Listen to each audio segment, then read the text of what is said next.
सेवा से सीधे भगवत प्राप्ति है। आप बात समझ लीजिए। बहुत करुणा में युगल सरकार है, मेरे लिए माला बनाई। आपको पता नहीं, जब आप फूल उठाते हैं गुंथन करने के लिए, उसे ग्रथित करते हैं, उसे माला रूप देते हैं, वो उसी समय आपके भाव और आपकी क्रिया दोनों को देख रहे हैं।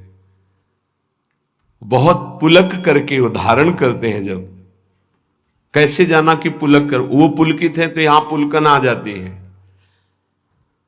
जब यहां पुलकन आती है तो पता है हमारे स्वामी पुलकित है। स्वामी पुलकित है तो साधन नहीं दे। ये घर की दासता है। तो दासता दो प्रकार की होती है। एक बाहर का दास लाया हुआ, जो व्यवस्था उसकी मनोकामना पूर्ति अर्थ आदि के द्वारा। एक होता है घर जाया दास, जिसको पेमेंट से मतलब नहीं होती, अर्थ से नहीं मतलब होती, वो केवल सेवा सुख के लिए ही होता है। अपने स्वामी को प्रसन्न देखकर वो गर्वित होता है, आनंदित होता है। ये जो और सेवाएं करते हैं, ये घर जाए दास नहीं है। कुछ तो बहुत विनोद भरी बात होती है जो सेवा शब्द से ही बहिष्कृत हैं। जैसे, हे प्रभु आप हमारा अमुक काम कर दीजिए, मैं आपको 56 भोग लगाऊंगा। घूस नहीं, जैसे कि साहब आप एक काम कर दीजिए, इतने से ऐसी व्यवस्था आपकी कर देंगे। यह देखो ना, हंसी की बात है कि नहीं। अनंत ब्रह्मांडों का भरण पोषण करने वाले प्रभु को प्रलोभन दे रहा है। अब वो 56 भोग लगाएगा तो ललचा के वो काम पूरा कर देंगे। यह देखो ना कैसा मूढ़ता छाई है। भगवान हमारा ये काम कर दो, आपको इतने रुपए देंगे। ऐसे भी 1,51,000 रुपया चढ़ाएंगे आपके ऊपर। अरे मां लक्ष्मी चरण चापती रहती बावरे, देने लेने की वहां बात मत कर। घर जाई सेवा की यहां बात हो रही है। यहां बात समझना। ये जो हम कह रहे हैं एक सेवा भगवत प्राप्ति करा देगी, ये बाहर से आए हुए नौकर की बात नहीं है जो पेमेंट पे है। ये तो उपहासास्पद बात है कि भगवान आप हमारा काम कर दो, मैं आपको ऐसा करूं। इसे सेवा ना पूजा, इसे नहीं कहिए, ये उपहासास्पद बात है।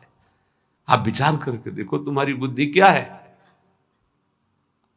इस बात पर विचार कीजिएगा। आप भगवान को हमारे क्या समझते हैं कि आप 100 ग्राम सोना, 1 किलो सोना चढ़ा देंगे, रुपया पैसा चढ़ा देंगे, भोग चढ़ा देंगे। ऐसे नहीं सोचा जाता। अनंत ब्रह्मांडों का सृजन पलक झपकते हो गया वो प्रभु है। बड़ा बढ़िया अवसर मिला है सेवा का। जब हम अपनी वस्तु मान करके प्रभु को समर्पित करते हैं तो भी सेवा नहीं मानी जाती। जब हम सेवा करके कुछ चाहते हैं तो भी सेवा नहीं मानी जाती। ध्यान रखना, ये जो हम सेवा की बात कर रहे हैं कि एक से ही भगवत प्राप्ति, इसलिए इसकी विस्तार से बात कर रहे हैं। नहीं तो लगेगा कि केवल प्रभु के लिए, प्रभु के होके, प्रभु की प्रसन्नता के लिए सेवा हो रही। बोले आप चंवर करके आ रहे हैं, बड़े भाग्यशाली। क्या भाग्य है? ये शरीर उनका, मन उनका, प्राण उनका, जीवन उनका, मेरा कुछ अस्तित्व ही नहीं है। ये तो उनका सब कुछ है। हमें क्या पेमेंट मिल रही है? मुझे चवर करने को मिल रहा है, उनको यही मिल रही है। ऐसे उपासक को जो बिका हुआ प्रभु का है, एक सेवा उसे भगवत प्राप्ति करा देगी। नित्य माल्यार्पण करना, यह हमारे वृंदावन का एक पुष्प और 1 करोड़ का बाहर से लाया हुआ पुष्प समानता नहीं कर सकता। ध्यान रखना, बाहर से 1 करोड़ का पुष्प मंगाओ और वृंदावन की किसी लता का एक पुष्प, तो जो हमारे प्रियालाल वृंदावन के एक पुष्प से प्रसन्न होंगे, वो बाहर के 1 करोड़ से नहीं, वो नहीं आते। वो रंग बिरंगे बड़े महंगे महंगे फूल, वो हमारे प्रियालाल को पसंद नहीं। परम पावन ब्रज 84 कोश भूमि में प्रकट हुआ जो पुष्प है और दैन्य भाव से अर्पित किया जाता है, गंध प्रियालाल के श्रीअंगों में इत्र है, सुगंधित चंदन है।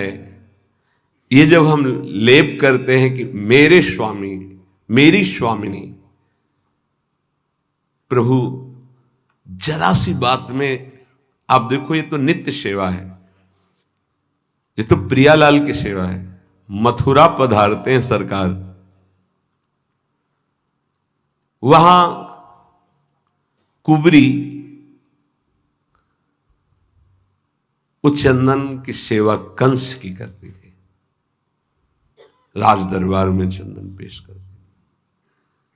भगवान ने कहा मुझे चंदन देगी, उसकी कोई श्रद्धा नहीं कि वो आकर के भगवान को चंदन लेप करे, मेरे स्वामी और प्रणाम न, कुछ नहीं। चंदन कहां ले जा रही है? महाराज कंस के, ये चंदन मुझे देगी? देखा, बहुत सुंदर, हां तुम पुरुष भूषण हो, बहुत सुंदर हो।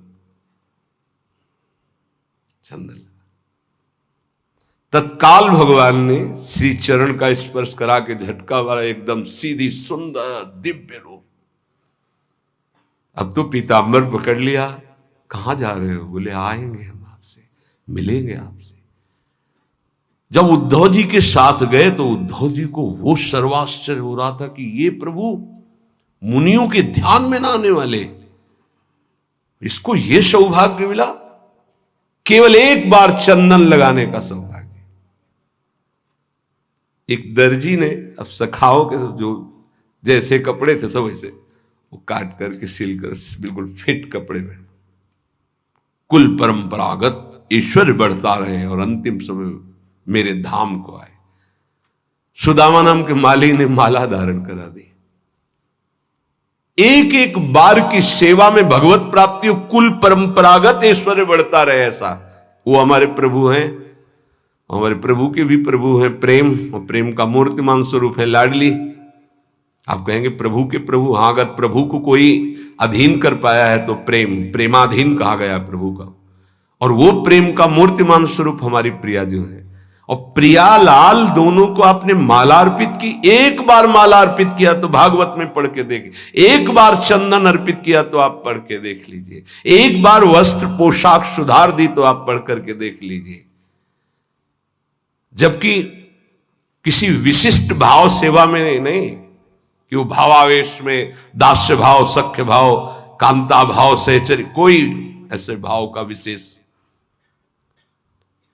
जो नित्य प्रभु को चंदन अर्पित करता है, गंध अर्पित करता है, व्यजन पंखा करता है। बरसाने में लाडली जू की पंखा सेवा में एक बाबा वयोवृद्ध रहते, उनकी टांग में फोड़ा हुआ और उसने कैंसर रूप रख लिया। सेवा से नहीं हटते थे, बहुत कष्ट रहता। तो किसी भगत ने देखा तो कहा कि आप चलो एक बार मथुरा चलना पड़ेगा। वहां कहा पंखा सेवा छोड़ के, तो बोले आप जहां लाडली जी का मध्याह्न में शयन होगा हम गाड़ी लेके आ जाएंगे, आपको मथुरा ले चलेंगे और आपको सेवा के समय उपस्थित कर देंगे। तो राजी। जब आज डॉक्टर को देखा तो उनका है तो पैर कटेगा, ये ठीक तो होने वाला है नहीं। तो उनका नहीं, फिर हम श्री जी के पास नहीं जा पाएंगे, पंखा नहीं कर पाएंगे। नहीं, हम मरेंगे बस श्री जी के सेवा करते करते, ये सब नहीं कराएंगे, कोई दवा नहीं, हमें छोड़ा। श्री जी के पास छोड़ दिया पंखा। रात्रि में जब श्री जी शयन करती तो बाहर हो बैठे। तंद्रा से आई, लाडली जो आई, बाबा तो को कहां पीड़ा है? ऐसे देख बाबा, खड़े होके देख, कोई पीड़ा नहीं तेरे। चेतना आई, खड़े हुए एकदम फिट, कहीं कोई कष्ट ले, एकदम कर तुम अकर तुम अन्यथा कर तुम, स्वामिनी की सेवा में जरूरत है। सच्ची मानिए, ये तो उनका लीला विलास है कि पांच भौतिक नाशवान शरीरों की भक्तों में पीड़ा देखी जाती है। वो केवल बाहरी, आंतरिक जो महासुख मिलता है उसको कौन देख पाता है? तांबूल दानम, श्री स्वामिनी जी को ये अपनी सेवा पद्धति में है। भोग पवाया, आचमन कराया और पान की बीड़ी युगल सरकार को अर्पित की। मृदु मधुर पाद संवाहनम, जब हम श्री जी को शयन करा रहे हैं ऊपर से वस्त्रावेष्टित किया, भाव में से बैठ गए, प्रियाजू के चरण चाप रहे, लालजू के चरण चाप। आपको लग रहा है कि खिलवाड़ हो रहा है, इसी से अधीन हो जाएंगे वो। जब एकांत में शांत भाव होकर हृदय से, तो एक दिन देखना आपके ऐसे जो आप कर रहे हैं कि चरण चापने के, उसी में श्री चरण आ जाएंगे। सत्य वस्तु प्रभु है, कोई कल्पना नहीं है। मृदु मृदु पाद संवाहनम, फिर प्रियालाल की हम उत्थापन सेवा करके फिर उनको सुंदर पोशाक, सुंदर माला धारण कराना।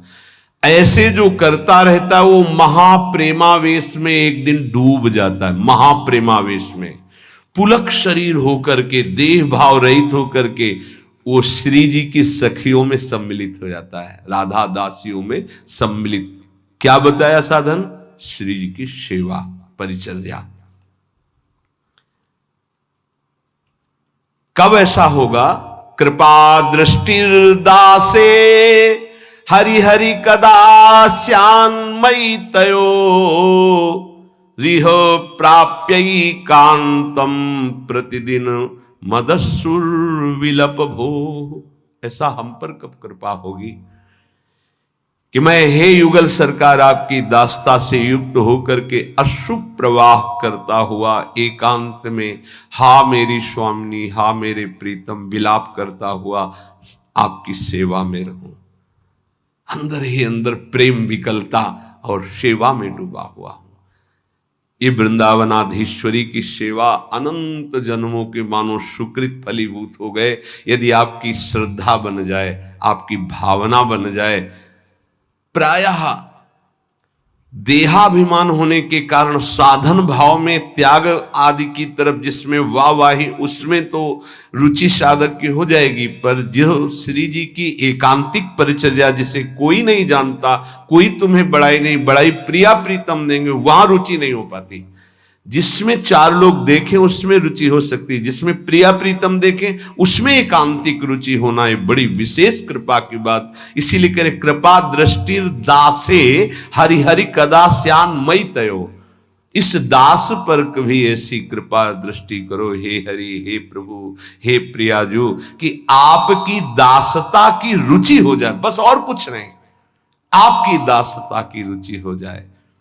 स्वयं आचार्य चरण अपने कर कमल से वृंदावन के वृक्षों से, लताओं से गिरी हुई सूखी लकड़ी बीनते थे और रसोई बनाते थे। एक बार नाहरमल जी आए, उन्होंने देखा कि पूज्य सदगुरुदेव भगवान अपने पीतांबर में लकड़ी बीन रहे हैं। ये हम लोग जो पीत वस्त्र धारण करते हैं, ये अपनी स्वामिनी के श्री अंग कांति का भाव करके, और सदा बसंत रहत वृंदावन, बसंती रंग वृंदावन की शोभा, और हमारे प्रीतम पीतांबर धारण करते हैं। पूरी उपासना है, ये गुरु प्रदत्त है, कोई मनमानी नहीं कि हम पीला ऐसे मन में आया और धारण कर लिया, ऐसे नहीं। नाहरमल जी ने देखा कि पूज्य आचार्य चरण अपने पीतांबर में लकड़ी ऐसे, लगा मेरे गुरुदेव बहुत धनी मानी। उन्होंने कहा जय जय आप रहने दो नाए, वो हम धीमर को बोल देंगे, वो बीन करके ढेर सारी लकड़ियां जमा कर देगा। आप महाप्रभु ने कहा होश में हो आप, क्या बोल गए? महाप्रभु के हृदय में दुख पहुंचा इस बात से। परम रसिक महापुरुषों की कृपा से मुझे मेरी स्वामिनी की सेवा मिली, और मेरी स्वामिनी की सेवा को आप धीमर से करवाने की बात करते हो। तुम शिष्य हो हमारे, जाओ मैं तुम्हारा त्याग करता हूं, आज के बाद हमारे सामने मत आना। रजोगुण लेकर वृंदावन आते हो, जानते नहीं हो। स्वामिनी की सेवा को धीमर से करवाने की बात तुमने कर दी। जब श्री जी ने स्वयं महाप्रभु जी से कहा कि इसका कोई दोष नहीं, आपके सुख के लिए कह रहा, शब्दों में त्रुटि हो गई। अगर कह देते प्रभु आप विराजिए, हम बीन करके एकत्रित, तो कहीं तक बात बहुत उचित थी, पर धीमर से करवाने की बात। जब हरिराम व्यास जी आए, महाप्रभु उस समय बटलोई चढ़ाई हुई थी श्री जी की रसोई अमनिया करने के लिए। सूचना मिली कि कोई बहुत प्रकांड विद्वान दिग्विजयी पंडित ओरछा के राजा के गुरु हरिराम व्यास जी आपसे वार्ता करना चाहते हैं। पहले को आगे महाप्रभु ने बटलोई उतार के रख दी। कहा कि हम प्रश्न तो बाद में करेंगे, पर प्रभु आपने बटलोई क्यों उतार दी?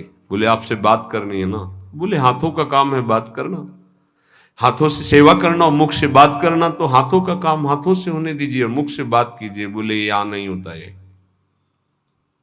यहां नहीं होता, ये व्यवहार नहीं है, ये प्रेमोपासना है। और तत्काल एक पद की रचना जो श्रीमद चतुरासी जी में, यह जो एक मन बहुत ठौर करी। जरा विचार कीजिएगा किस कोटि का भाव है कि हम मुख से बोल भी नहीं सकते। उस समय जिस समय हम श्री जी की रसोई, तो उसी में पूरा ध्यान मेरी प्रियाजू पाएंगी, हम उस भाव में डूबे हुए। हम तुमसे बात करते हुए ऐसे कि रसोई चढ़ी हुई है तो उससे बात नहीं, सेवा में नहीं, हमारी प्रियाजू पाएंगे, हम भाव में भर कर डूबे हुए। श्री बात करें, ऐसा कब हम पर कृपा होगी। बड़ी खास बात पूज्यपाद उड़िया बाबा जी बता रहे, कल इसका बड़ा रसास्वादन हुआ। बाबा कह रहे हैं कि आप जब आचार्य परंपरा से जुड़ते हैं तो उससे विशेष लाभ ये मिलता है कि उस आचार्य परंपरा में जितने उपासना करके सिद्ध हुए महापुरुष, जब आप उनके उपास्य देव और उपासना को स्वीकार करके ईमानदारी से भजन करते हैं, तो जितने सिद्ध महापुरुष उन सबकी कृपा उसको प्राप्त होती, तभी वो बहुत शीघ्र भावदेश को प्राप्त हो जाता है। ये बड़ा आनंददायक वचन मिला। जब हम आचार्य परम, जैसे हम हितजू महाराज जिस आचार्य महाप्रभु हरिवंश चंद्र जी से जुड़े, तो जितने परंपरा में सिद्ध महापुरुष हुए उनको वही मंत्र मिला है, वही उपासना मिली जो हमको कृपा प्रसाद से मिली। तो जब हम अपने उपास्य देव की प्रियता श्री राधा वल्लभ लाल जी की अपने भाव में जितना हमारे अंदर हम सेवा शुरू करते हैं, तो सब आचार्य परंपरा, आचार्य से लेकर परंपरागत जितने सिद्ध हैं, सबकी कृपा प्राप्त होती है, जिससे वो उस महान रस को प्राप्त कर पाता है। जितने भगवत स्वरूप हो गए उन सबकी शक्ति उसकी सहायता करती उपासक की, जो आचार्य परंपरा से। इसीलिए आचार्य परंपरा से जुड़ने का बहुत बड़ा महत्व है। मनमानी भजन करने का फल है गुरुदेव की प्राप्ति, जो आचार्य परंपरा से है।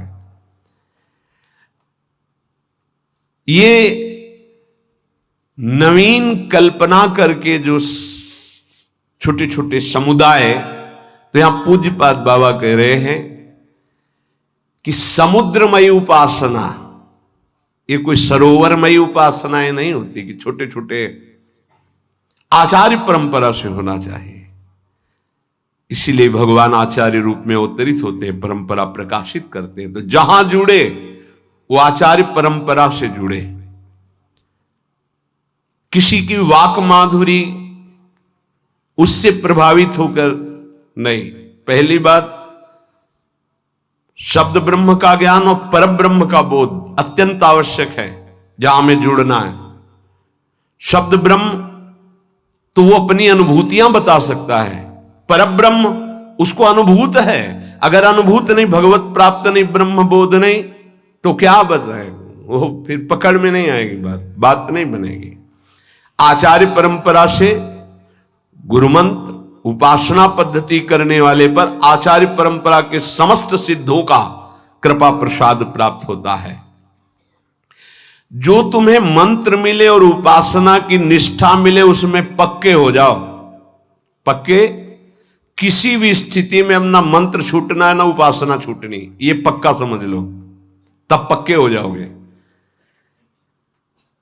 चाहे कोई कितनी भी हमारे सामने निंदा करे, कैसी भी परिस्थिति रख दे, हम मंत्र और अपनी निष्ठा से ना डगमगाए।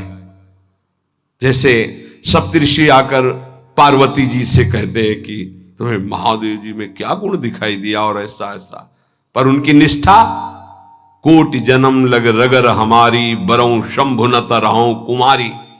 और मंत्र गुरुदेव नारद, तजौ न नारद करु उपदेशु, आप कहें सतबार महेशु। दोनों बात, मंत्र निष्ठा गुरु वाक्य और उपासना निष्ठा जो इष्ट गुरुदेव ने दिए उनकी उपासना पद्धति सहित। यदि ये दो बात पक्की हो जाए तो हर समय आपकी स्वाभाविक भजन वृत्ति जागृत हो जाएगी। जब तक ये पक्की नहीं होती तभी तक अखंड भजन नहीं होता। अखंड भजन की जो वृत्ति जागृत होती वो ऐसे उपासक पे होती कि विषय भोगों की उपस्थिति में इंद्रियों का विषय भोग ना करने की प्रवृत्ति होना, बिल्कुल नहीं, रुचि नहीं। हर विषय उपस्थित हो और तुम्हारे अंदर भोगने की इच्छा ना हो, उसे कहते हैं भजन की वृत्ति जागृत हुई। नारायण हरि भजन में पांचों न सुहात, विषय भोग निद्रा हंसी जगत प्रीति बहुबात। तो देखो अभी भजन कहां है हमारा, कहां भजन की वृत्ति है, कहां निष्ठा परिपक्व है, कहां मंत्राकार वृत्ति है। प्रभु का नाम वांछा कल्पतरु है, फिर उपासक क्यों मांग करता है? मत मांग करो, वो वांछा कल्पतरु, वो देख रहे हैं आपको जो जरूरत है वो अपने आप कर देंगे। ज्ञाने की मांगने की बिल्कुल जरूरत नहीं। वो कोई अल्पज्ञ तो है नहीं कि हम अपनी बात नहीं कहेंगे तो वो सुन नहीं पाएंगे, देख नहीं पाएंगे, हम नहीं मांगेंगे तो वो जान नहीं पाएंगे। नहीं, सर्वज्ञ हैं, सर्वत्र हैं, सर्वशक्तिमान हैं, उनका विधान परम मंगलमय है। अगर वांछा करनी, आशा करनी, तो एक ही बात की करो कि आप मिल जाओ। आप मिल गए तो सब मिल गया। अखिल कोटि ब्रह्मांडों का स्वामी मेरा हो गया तो सब ब्रह्मांड की वैभव संपत्ति भी तो मेरी हो गई। और सही पूछो तो इच्छा ही खत्म हो जाती है। भगवदानंद का स्मरण होते ही न सोचति न कांक्षति, कोई चाह नहीं, कोई इच्छा नहीं, कोई शोक नहीं। उपासक की सबसे बड़ी उपलब्धि है उपासना में ये मिलती है कि सतत स्मरण किसका चल रहा है ये देखना है। अगर आपका सतत स्मरण भगवान का चल रहा है तो आप भगवान के उपासक हो, प्रियालाल के तो प्रियालाल का, और भोगों का तो भोगों के उपासक हो, भेष कोई भी हो। देखो एक बात अंदर से समझनी है कि ये वाहवाही उपासना का फल नहीं है, नहीं है। यहां की स्थिति उपासना का फल है, बाहर की नहीं, प्रकृति राज्य नहीं है ये भागवतिक है। उपासना की सिद्धि यहां देखी जाती है, यहां नहीं देखी जाती, बाहर अंतर देखी जाती है। अंतर में स्थिति क्या है? निरंतर भगवदाकार, मान अपमान निंदा स्तुति आदि में सम स्थिति ठीक है। ये बाहर की तो इसका क्या भरोसा? परिवर्तनशील संसार, परिवर्तनशील शरीर, क्या भरोसा है इसका? ये टिकाऊ चीज नहीं है कि मान लें कि जीवन में हमारे साधना और भजन का फल हुआ कि हमारा नाम हो गया। ये अज्ञान की वृत्ति है, ये साधना की वृत्ति नहीं है, ये उपासक की वृत्ति नहीं है, ये जिज्ञासु या ज्ञानी की वृत्ति नहीं है, ये घोर अज्ञान की वृत्ति है।